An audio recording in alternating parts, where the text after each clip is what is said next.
Good day everyone. Today I will discuss the contemporary challenges in sound production. Introduction. Sound production is important in media, used in music, films, games, and videos. Modern technology brings new challenges. So, sound production plays an important role in media today. Even with modern technology, sound engineers still face many challenges that affect audio quality. Next, inconsistent audio levels.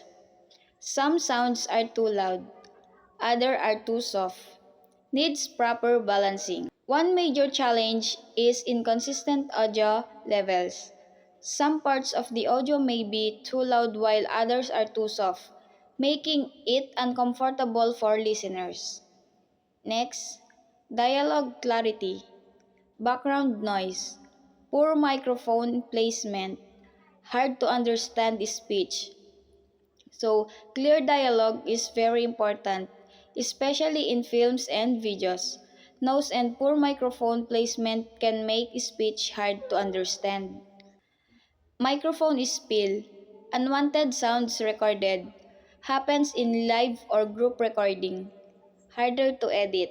So, microphone spill happens when a microphone records are from other sources, which make editing more difficult. Sonic artifacts, audio glitches, clicks and distortion, recording or editing errors. So, sonic artifacts are unwanted sounds like click or distorting caused by technical problems during recording or editing. Spatial and immersive audio, 3D and surround sound, more realistic audio, requires advanced tools. So modern sound production now uses spatial or immersive audio.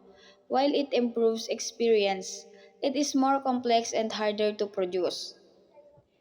AI and ethical issue, AI voice cloning, deepfake audio, ethical concerns. So, AI technology helps in sound productions, but it also raises ethical concerns such as voice cloning and deepfake audio.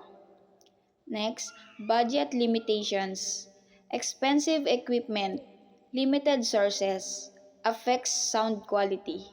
So, high quality sound equipment is expensive and not all creators can afford it, which affects production quality. Last, conclusion.